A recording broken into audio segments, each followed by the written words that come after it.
True repentance क्या है? अल्लाह ताला ने सूरह हूद में चैप्टर 11 वर्स 3 में कहा कि seek the forgiveness of your lord and turn to him with sincere repentance. Allah की तरफ रुजू करो, अल्लाह से तौबा करो। अब सिंसियर रिपेंटेंस है क्या, उसकी कंडीशंस क्या हैं? उसकी चंद एक कंडीशन स्कॉलर ने बयान की हैं, वो मैं आपके सामने रखता हूँ। Number 1, immediate cessation of the sin, कि फौरी उसी वक्त उस गुनाह को छोड़ देना, वेट ना करना। यानी आप किसी एडिक्शन में मुब्तला हैं, ट्राई करें, उसी वक्त उस गुनाह को छोड़ दें। जब आपको रियलाइज हो गया गुनाह है, तौबा की, उसको गुनाह को छोड़ दें उस वक्त। Number 1। Number 2, regret for what is past, नदामत शो करना, रिग्रेट शो करना, लेकिन इतना नहीं कि बंदा डिमोटिवेट हो जाए। ओवर प्रोक्रेस्टिनेशन, ओवर नदामत जो है वो प्रोक्रेस्टिनेशन की तरफ ले जाती है, फिर बंदा एक्शन की तरफ नहीं आता, हर वक्त नादिम होता रहता है, नादिम होता रहता है। इससे क्या है कि उसकी विल पावर कम होती है, और गुनाह का बहुत ताल्लुक विल पावर के साथ। नादिम होना अच्छी बात है, लेकिन इतना ज़्यादा होंगे तो विल पावर टूटेगी। विल पावर जब टूटेगी तो शैतान मज़ीद अटैक करेगा, शैतान फिर गुनाह में मज़ीद ले जाएगा। बल्कि डिफेंस मैकेनिज़म्स हमारे ब्रेन बनाता है, हमारा ब्रेन बहुत बला किस्म के डिफेंस मैकेनिज़्म बनाता है गुनाह के लिए। बस हमारे ब्रेन में ज़ाहिर है हमारा एक नफ्स है, नफ्स हमारा, उसके पास फिर बहुत ज़बरदस्त डिफेंस मैकेनिज़्म होते हैं गुनाह करने के। एक बहुत बड़ा डिफेंस मैकेनिज़्म ये कि मैं तो बच ही नहीं सकता। ये जो सेंटेंस है ना, मैं तो बच ही नहीं सकता, ये शैतानी सेंटेंस है मेरे नज़दीक। इसका मतलब है कि विल पावर मारी गई है अगले की, और वो उसने खुद अपने ऊपर ये बात मुसल्लत कर ली कि I can not leave this sin, मैं तो बच ही नहीं सकता। इन शॉर्ट वो असल में गुनाह करना चाह रहा है, इसलिए उसने पहले से सेंटेंस गढ़ लिया कि मैं तो बच ही नहीं सकता, ताकि जाहिर है वो कॉग्निटिव डिसोनेंस जो पैदा होती है ना, जहनी तजब्जब, जैसे सिगरेट लोग पीते हैं उनसे छोड़ा ही नहीं जाता, स्ट्रेस पैदा होता है कि छोड़ना चाहिए छोड़ना चाहिए, एक टाइम आता है कहते हैं मैं छोड़ ही नहीं सकता। वो किस लिए? डिफेंस मैकेनिज्म है, to calm your self down. तो regret for what is past, नादिम होना बहुत ज़रूरी है। नदामत, मैं आपको एक खलीफा का वाक़या सुनाता हूँ। मेरा गुमान है कि उमर बिन अब्दुल अजीज़ हैं, लेकिन आई कुड बी रॉन्ग, इसलिए मैं सिर्फ कह रहा हूँ कि एक खलीफा का वाक़या। एक खलीफा थे, उनका पास्ट कुछ ऐसा था कि वो बहुत ही प्राउड किस्म के प्रिंस थे, उमैयद कैलिफ थे, और इतने प्राउड थे। उमैयद ज़ाहिर है कि उनके पास दौलत बहुत ज़्यादा थी, इतने प्राउड थे कि एक बार उन्होंने अपने स्लेव बॉय को कहा, अपना जो वो था लड़का था या जो भी था बंदा था, कि मुझे पानी पिलाओ, तो वो भूल गया पानी पिलाना। अब इतना प्राइड था, इतना गुस्सा था कि उन्होंने उस बंदे को जो गुलाम था धूप में खड़ा करवा दिया, और धूप में खड़ा करवाया, उसके बाद भूल गए या जो भी हुआ, वो बंदे की डेथ हो गई धूप में खड़ा होने से। यानी सहरा में धूप में खड़ा कर दिया कि इसकी जुर्रत कैसे हुई कि इसने मुझे पानी नहीं पिलाया, ये भूल कैसे गया मेरी खिदमत करना। उसके बाद वो कैलिफ बने, मेरा गुमान है ही उमर बिन अब्दुल अजीज़। एनीवे, उसके बाद वो कैलिफ बने, अल्लाह ने हिदायत दी, स्कॉलर्स की महफिल में बैठते थे, और ज़ाहिर है कि उनके बारे में स्कॉलर्स ये बात करते थे कि he is just like Umar bin al Khattab, यानी he is the 5th righteous caliph, उनके बारे में ये भी कहा जाता था।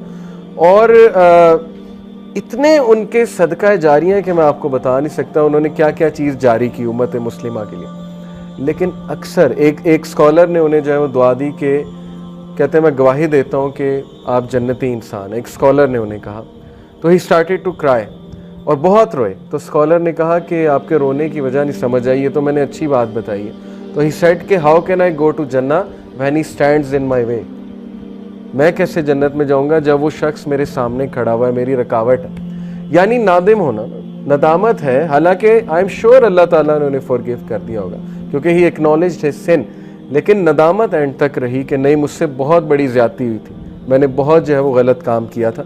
सो नदामत होना ये अच्छी बात है, ये हमें हम्बल करता है। अगर इंसान गुनाह ना करता तो मुतकब्बिर बन जाता, ये बात याद रखें। लेकिन इसका मतलब नहीं हम गुनाह करें, गुनाह हो जाते हैं, और गुनाह जब होते हैं तो फिर इंसान के लिए एक लेसन होता है, नदामत होती है कि कैसी आकड़ है, तुम तो गुनाहगार इंसान हो, ठीक है, तो इसलिए नदामत। तीसरी जो कंडीशन है, determination not to return to the sin, पक्की डिटर्मिनेशन आप में होनी चाहिए कि अब मैंने वापस नहीं जाना गुनाह की तरफ। ये सबसे मुश्किल स्टेप है। लोग पहली दो कर लेते हैं, तौबा भी कर लेते हैं, उसके बाद रिग्रेट भी करते हैं, नदामत भी करते हैं, लेकिन बैक ऑफ द माइंड उनके माइंड में होता है कि ये तो मैं दोबारा करूँ ही करूँ, क्योंकि मेरे से तो ये छोड़ा ही नहीं जा रहा, मैं तो फिसलूँ ही फिसलूँ, ठीक है ना, पहले ही डिफेंस मैकेनिज्म बना लिया। तो ये ट्रू रिपेंटेंस नहीं है। लेकिन हैविंग सेड इट, शेख साले अल मुनज्जिद का आपको फतवा बताता हूँ। उनसे किसी ने पूछा कि ट्रू रिपेंटेंस की कंडीशन है कि दोबारा उस गुनाह की तरफ मत जाओ। उन्होंने कहा ये ऐसे ही है। तो उसने कहा कि लेकिन मैं तो बार बार जाता हूँ। तो उन्होंने इसका बड़ा अच्छा जवाब दिया कि अगर तो वाकई आपने ट्रू रिपेंटेंस की थी और आपका पक्का इरादा था कि मैं नहीं जाऊँगा, अल्लाह तो नियत जानता है ना, आपका पक्का इरादा था मैं नहीं जाऊँगा, तो वो वाला गुनाह एलिमिनेट हो गया। उसके बाद जब वो सेम गुनाह आपने किया तो वो न्यू सिन काउंट होगा। समझ रहे हैं बात? यानी वो न्यू सिन है। अब इसकी दोबारा वैसे से आप रिपेंट करेंगे। लेकिन अगर बाय प्लान है कि नहीं मैं करता रहूँगा, तौबा भी करता रहूँगा, मजाक बना लिया, अगर रूल्स को, कुछ रूल्स को हम मजाक बना लेते हैं ना, हमें एक छूट मिल गई, लॉ समझ आ गया, तो इंसान बहुत चालाक है, उसके बाद उसको मिसयूज़ करता है। तो अगर तो मिसयूज़ करेंगे लॉज को तो फिर ज़्यादा गुनाह के मुर्तकिब होंगे। तो इसलिए ये बहुत इंपॉर्टेंट स्टेप है, डिटर्मिनेशन। डिटर्मिनेशन पे लोग फेल होते हैं। क्यों फेल होते हैं? वो प्लान नहीं बनाते हैं, विल पावर नहीं है, डिटर्मिन्ड नहीं है to leave the sin. Determination कैसे आती है? लिख के, प्लान बना के, किसी को बता के, वादा करके, किसी को शामिल करके, पूरा एनालिसिस करके, दिस इज डिटर्मिनेशन। ये तो कोई डिटर्मिनेशन नहीं कि प्लान ही कोई नहीं बनाया। तो डिटर्मिन्ड लोग जो होते हैं उनके एक्शंस बहुत ज्यादा होते हैं, याद रखें। और वो लिखते हैं बाकायदा कि मैंने नहीं करना ये सिन, मैंने बचना है इस गुनाह से। मैंने कई नौजवानों को उनके कमरों में ये आयत लगाते देखा है यूनिवर्सिटी टाइम पे, और आज भी कुछ ऐसे लोग हैं जो मुझे बताते हैं कि उन्होंने रिमाइंडर्स लगाए होते हैं अपने कमरे में कि Allah is watching you, something like this, या कोई आयत लगाई होती है, ठीक है, जिससे उनको फ़ौरन सोच इस तरफ चली जाती है कि नहीं गुनाह नहीं करना, अल्लाह ताला देख रहा है, और ये चीज़ उन्हें मोटिवेट करती है। इसका मतलब उनकी रिपेंटेंस ट्रू है, सिंसेयर है, क्योंकि they are determined to leave the sin. वो डिटरमिन्ड है गुनाह छोड़ने के लिए। ओके, तो ये स्टेप बहुत मुश्किल है, लेकिन ये बहुत ज़बरदस्त कंडीशन है ट्रू रिपेंटेंस की। और चौथी कंडीशन है रेस्टिट्यूशन ऑफ विक्टिम्स राइट्स और सीकिंग देयर फॉरगिवनेस। अगर हुकूकुल इबाद से रिलेटेड है गुनाह, तो फिर उस बंदे के जिसके आप राइट्स को ज़िमन कर रहे हैं वो राइट्स दोबारा से दें उसे, या उससे माफ़ी मांगें। और अगर you can not find that person, although ये सिचुएशन इम्पॉसिबल है आज के दौर में, अब तो सोशल मीडिया का दौर है। मिसाल के तौर पे बचपन में किसी से ज़्यादती की, आज आपको नहीं समझ आ रही, तो आप जो है वो आपको मिल भी नहीं रहा वो बंदा, तो फिर इसके बारे में कि सदका करें और जाहिर है कि अल्लाह से मगफरत तलब करें। लेकिन ये पॉसिबल नहीं है, सोशल मीडिया का दौर है, लोग मिल जाते हैं। तो ये 4 कंडीशन, इसके अलावा भी कुछ कंडीशन जो है वो स्कॉलर्स ने बयान की, वो भी बताता हूँ आपको। एक और कंडीशन ये है कि जो गुनाह है it should be given up only for the sake of अल्लाह।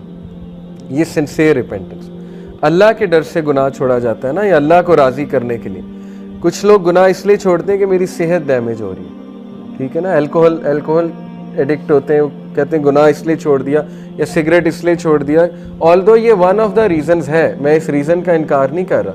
जब हमने किसी को गुनाह छुड़वाना है तो हमने उसकी इस तरह तवज्जो दिलानी है कि तेरी सेहत बर्बाद हो रही है, रातें जागते हो, ठीक है ना, नींद नहीं आती, और जाहिर है कि सेहत बर्बाद हो रही है, ठीक है।